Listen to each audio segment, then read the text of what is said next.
नमस्कार, मैं हूं विद्यासागर। स्वागत है आप सभी का देवभूमि में। तो आज देहरादून में लगातार बीजेपी में बैठकों का दौर जारी है। चुनावी तैयारियों को परख रहे हैं महामंत्री बीएल संतोष। सोशल मीडिया वॉलंटियर्स के साथ करेंगे बैठक।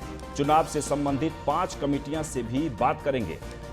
आपको बता दें कि मंत्री विधायकों और पदाधिकारियों से फीडबैक लेंगे। प्रदेश अध्यक्ष और महामंत्रियों के साथ भी बैठक करेंगे बीएल संतोष। बीएल संतोष का मिशन 2022 को लेकर पूरा फोकस है और यही वजह है कि आज देहरादून में लगातार बैठकों का दौर जारी है। बीजेपी के अलग अलग पदाधिकारियों के साथ बैठक कर रहे हैं। बीजेपी के राष्ट्रीय महामंत्री संगठन बीएल संतोष इस वक्त देहरादून में हैं और देहरादून में हलचल तेज हो गई है। बीजेपी अपनी तैयारियों को लेकर लगातार बैठक कर रही है। मुख्यमंत्री आप तस्वीरों में देख सकते हैं, ये प्रदेश अध्यक्ष मदन कौशिक, मुख्यमंत्री पुष्कर सिंह धामी बीएल संतोष के साथ बैठे हैं। फीडबैक लिया जा रहा है कि आखिरकार 2022 को किस तरीके से फतह किया जाए। भारतीय जनता पार्टी एक ऐसा राजनीतिक संगठन है जिसका बैठकों का दौर अनवरत चलता रहता है। स्वाभाविक रूप से चुनाव भी नज़दीक है तो लोग उसे चुनाव के परिप्रेक्ष्य से देख रहे होंगे, लेकिन हमारी जो बैठकों का दौर है अनवरत जारी है। आज हमारे राष्ट्रीय महामंत्री संगठन आदरणीय बीएल संतोष जी और हमारे राष्ट्रीय महामंत्री और हमारे उत्तराखंड के प्रभारी आदरणीय दुष्यंत गौतम जी और हमारी सह प्रभारी और सांसद आदरणीय रेखा वर्मा जी उत्तराखंड के प्रवास पर हैं। 2 दिवसीय प्रवास है। आज उनका सुबह से कार्यक्रम प्रारंभ हुआ है। सुबह से उन्होंने सोशल मीडिया की टोली से बैठे हैं। उसके बाद मंत्रीगण और भाजपा पदाधिकारियों का 5 समूह बनाए गए हैं। उनसे वो लगातार चर्चा और वार्ता कर रहे हैं। रामनगर चिंतन शिविर में जो विभिन्न 5 टोलियां बनाई गई थी, इनमें मंत्रीगण भी थे और संगठन के लोग भी थे। वो जो जिम्मेदारियां दी गई तो उनके बारे में विस्तृत जानकारी ली और बाकी दिशा निर्देश दिए हैं कि किस तरह से और मजबूती से अपनी जिम्मेदारियों का निर्वहन किया जा सके।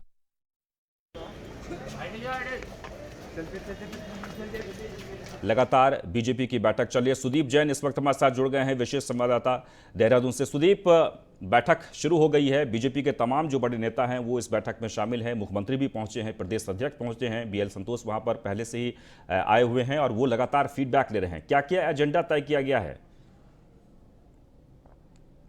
समूह की बैठक हुई है।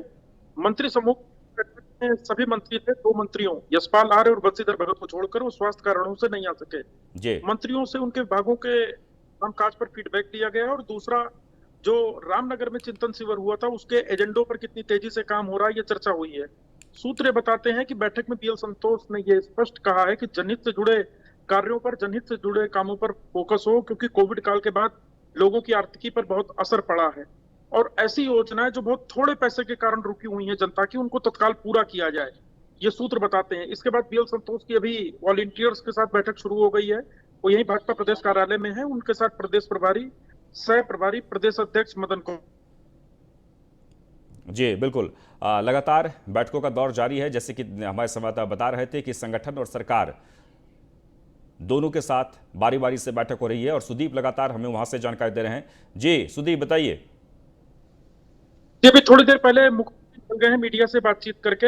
अभी ये बैठक का सिलसिला जारी रहेगा। 3:30 बजे के आसपास जो भाजपा के कार्यकर्ता हैं जी, वो इस बैठक में पहुंचेंगे। बीएल संतोष सीधे कार्यकर्ताओं से संवाद करेंगे कि पार्टी के लिए उनके अपने क्षेत्र में क्या प्रचार प्रसार हो, जनहित के जो काम पार्टी ने किए वो लोगों तक कैसे पहुंचाया जाए, एक पॉजिटिव सोच जो हो उस पॉजिटिव सोच के साथ कैसे आगे बढ़ा जाए, इस पर फोकस किया जाए। इन्हीं सारी चीजों पर 3:30 से 4, 4:30 तक रणनीति होगी। 4:30 बजे वो एयरपोर्ट के लिए रवाना होंगे और 6 बजे उनकी फ्लाइट है दिल्ली की। वो यहाँ फ्लाइट से दिल्ली चले जाएंगे और आज की जो बैठक का जो परिणाम है उसका असर ये होगा कि अब जो प्रदेश के संगठन के नेता अपने बूथ और ब्लॉक लेवल तक जाएंगे, अपने बूथ ब्लॉक लेवल पर पन्ना प्रमुखों से चर्चा करेंगे। कुल मिलाकर भाजपा जो है पूरी तरीके से चुनावी मोड पर उसी पर चर्चा हो रही है। बिल्कुल सुदीप, निश्चित तौर पर आपने जो जिक्र किया है कि मुख्यमंत्री भी उस बैठक में हैं, प्रदेश अध्यक्ष भी हैं, मंत्री भी हैं और जो पार्टी के पदाधिकारी हैं जो बड़े, वो भी वहां पर मौजूद हैं। यानी संगठन और सरकार दोनों की बैठक ले रहे हैं इस वक्त बीएल संतोष। सवाल ये उठता है कि जैसे कि आपने कहा कि बहुत सारे ऐसी योजनाएं हैं छोटी छोटी जो अभी पूरी नहीं हुई है, उस योजना को पूरा करना बहुत जरूरी है क्योंकि आने वाले विधानसभा चुनाव को लेकर वो बहुत ही मायने रखता है। तो सरकार और संगठन के बीच में समन्वय बनाकर जनता के बीच में किस तरीके से जाने के निर्देश दिए जा रहे हैं? देखिए, जैसा कि मैंने बताया, अब जो प्रदेश कार्यकारिणी की बैठक हुई है और मंत्री समूह बैठा, इसके बाद ये जो नेता हैं ये बूथ स्तर पर जाएंगे, ब्लॉक स्तर से बूथ स्तर तक। जी। पन्ना प्रमुख बनाए जाते हैं भारतीय जनता पार्टी में। देखिए, पन्ना प्रमुख उन्हें कहते हैं, ये बहुत कम लोगों को शायद जानकारी होगी। पन्ना प्रमुख उन्हें कहते हैं जैसे कोई मतदाता सूची बनी किसी वार्ड की, तो हर पन्ने, यानी उस मतदाता सूची में मान लिया 10 पन्ने हैं, तो हर पन्ने का एक प्रमुख होगा, उससे पन्ना प्रमुख कहते हैं, पेज प्रमुख मोटे तौर पर समझे तो। यानी सोचा जाना चाहिए भारतीय जनता पार्टी कितना डिटेल तरीके से अपने एक एक कार्यकर्ता, एक एक मतदाता तक पहुंच रही है कि कोई छूटने ना पाए। और अगस्त में पन्ना प्रमुखों और संगठनों में बूथ का काम शुरू होगा। इसके लिए जिलेवार, जिले से फिर तहसील, तहसील से ब्लॉक और न्याय पंचायत स्तर तक ये कार्यकर्ता जाएंगे, और जो आज बैठक में चर्चा रणनीति बनी है उसी की जानकारी आगे दी जाएगी। जी, एक और जो अहम सवाल है ये कि जैसे कि फीडबैक लिया जा रहा है संगठन को लेकर, सरकार को लेकर, इसमें मुख्य तौर पर क्या भूमिका निभाई जा रही है? फीडबैक में क्या कहा जा रहा है? जी देखिए, फीडबैक में मुख्य तौर से सूत्र बताते हैं कि जो उत्तराखंड भारतीय जनता पार्टी में 4.5 साल में 3 सीएम आ गए, प्रदेश अध्यक्ष भी बदले और मंत्रियों के विभाग भी बदले, तो इसका परफॉर्मेंस का क्या असर पड़ा, लोगों में इस बात को लेकर कितनी संतोष है, कितना संतुष्ट है कि यदि उनके मंत्री हैं तो उनके क्षेत्र में काम हो रहे हैं, विकास योजनाएं तेजी से आगे बढ़ रही हैं। इन सारे बिंदुओं पर चर्चा हुई है। हालांकि ये बैठक बहुत गोपनीय थी। कल संघ और संगठन बैठा राजधानी देहरादून के टर्नर रोड पर, एक अशोका रिजॉर्ट है, वहां पर एक अलग चर्चा हुई थी। चलिए, बहुत बहुत शुक्रिया। निश्चित तौर पर तो आपको बता दें कि लगातार बैठकों का दौर जारी है। देहरादून में बीजेपी दफ्तर में बैठकों का दौर लगातार जारी है। संगठन महामंत्री बीएल संतोष ये बैठक ले रहे हैं। चुनावी तैयारियों को लेकर लगातार बातचीत चल रही है। मुख्यमंत्री पुष्कर सिंह धामी भी बैठक में मौजूद हैं, जैसे कि तस्वीरें हम आपको दिखा चुके हैं। मंत्री गणेश जोशी, सतपाल महाराज भी शामिल हुए हैं। धन सिंह, रेखा आर्य, अरविंद पांडे भी बैठक में हैं। प्रदेश अध्यक्ष मदन कौशिक भी इस बैठक में शामिल हैं और तमाम रणनीति पर चर्चा हो रही है। खासकर सरकार और संगठन के बीच किस तरीके से समन्वय है और जनता के बीच, यानी जनता की समस्याओं का समाधान किस तरीके से हो, ताकि आने वाले 2022 को आसानी से फतह किया जाए। आगे बढ़ते हैं। युवा सांसद के लिए लगातार कोशिशें हो रही है और इस बीच एक और जो तरीका है आम आदमी पार्टी का, वो युवा संवाद के लिए अल्मोड़ा पहुंचे कर्नल अजय कोठियाल, आप नेता कर्नल अजय कोठियाल का भव्य स्वागत किया गया है। युवा संवाद कार्यक्रम में युवा से सीधी बातचीत की गई है। उत्तराखंड के विकास के एजेंडे पर युवाओं से बात की गई है। कर्नल कोठियाल ने चितई गोलू मंदिर में पूजा अर्चना भी की है। उत्तराखंड नवनिर्माण और प्रदेश की खुशहाली के लिए भी प्रार्थना कर रहे हैं। उत्तराखंड नवनिर्माण के लिए अपने संकल्प की ताकत के लिए अर्जी लगाई गई। नंदा देवी मंदिर में भी कर्नल कोठियाल ने दर्शन किया है। कर्नल कोठियाल के कुमाऊं दौरा का आज अंतिम दिन है। 31 जुलाई से 5 अगस्त तक गढ़वाल दौरे पर रहेंगे कर्नल कोठियाल। गढ़वाल में भी युवाओं से संवाद करेंगे कर्नल अजय कोठियाल। आपको बता दें कि आम आदमी पार्टी के चेहरा हैं कर्नल अजय कोठियाल और लगातार जनता को, खासकर युवाओं से के बीच संवाद कर रहे हैं, उन्हें रिझाने की कोशिश कर रहे हैं।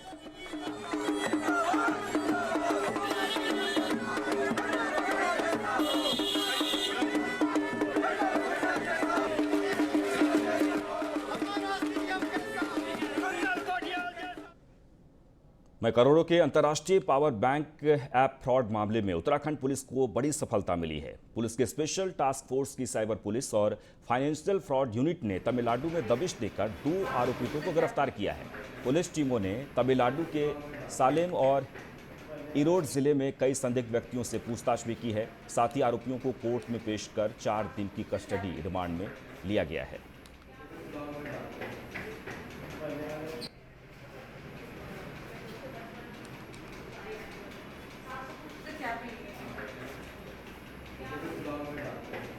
तो आपको बता दें कि लगातार गिरफ्तारियों का सिलसिला जारी है।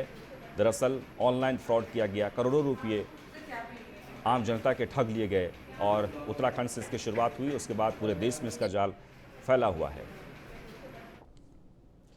आगे बढ़ते हैं। रुद्रप्रयाग में एक अल्टो कार मंदाकिनी नदी में समा गई। कार में चालक के अलावा दूसरा कोई सवार नहीं थे और हादसे के बाद से कार चालक की मौत हो गई है। चालक कार बैक कर रहा था, उसी दौरान कार अचानक नदी में गिर गई। पुलिस और एसडीआरएफ की टीम मौके पर पहुंची और लापता कार चालक का शव नदी से निकाला गया। तस्वीरों में आप देख सकते हैं रुद्रप्रयाग की तस्वीर है, जहां मंदाकिनी नदी में एक कार गिर जाने के कारण चालक की मौत हो गई है।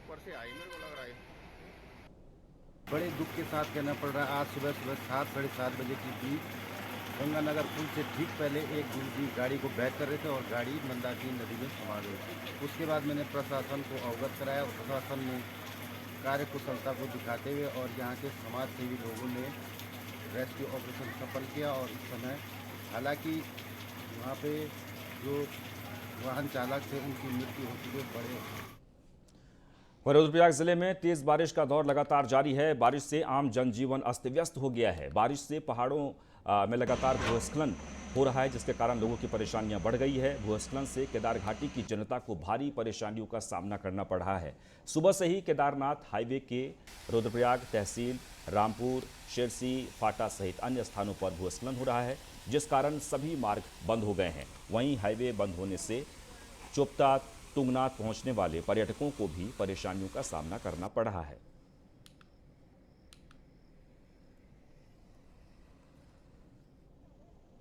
तो लगातार बारिश हो रही है। बारिश के बाद से भूस्खलन का दौर भी जारी है।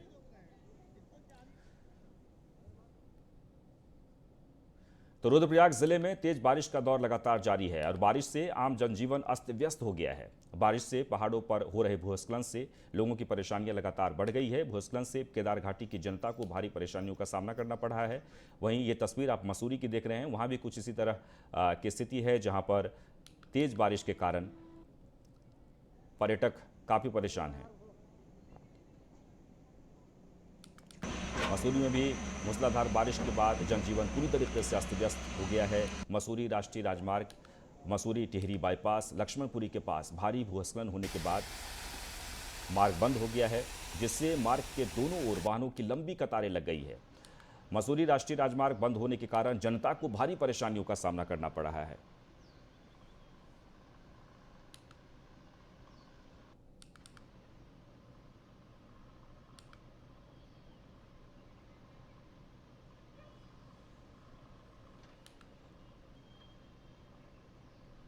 केदारनाथ धाम में भूमि को नापने के लिए आए अधिकारी कर्मचारियों को तीर्थ पुरोहितों के विरोध का सामना करना पड़ा। इस दौरान तीर्थ पुरोहितों ने सरकार और प्रशासन के खिलाफ जमकर नारेबाजी भी की।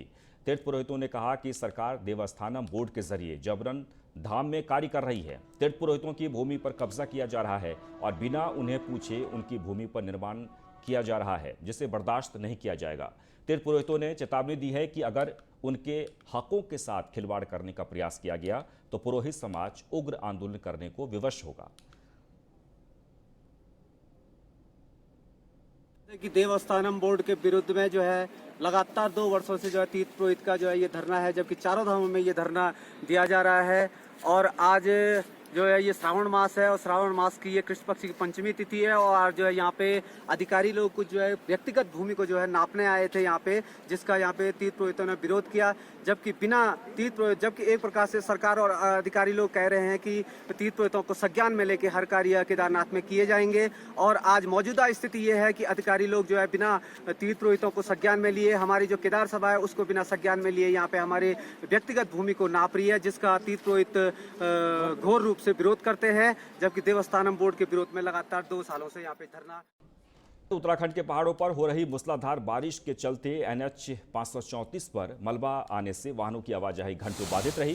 कोटद्वार से दुगड्डा मार्ग पर 5वें माइस स्टोन के पास भारी बारिश से आए पानी और बोल्डर पत्थरों के सैलाब ने वाहनों की रफ्तार को रोक दी है।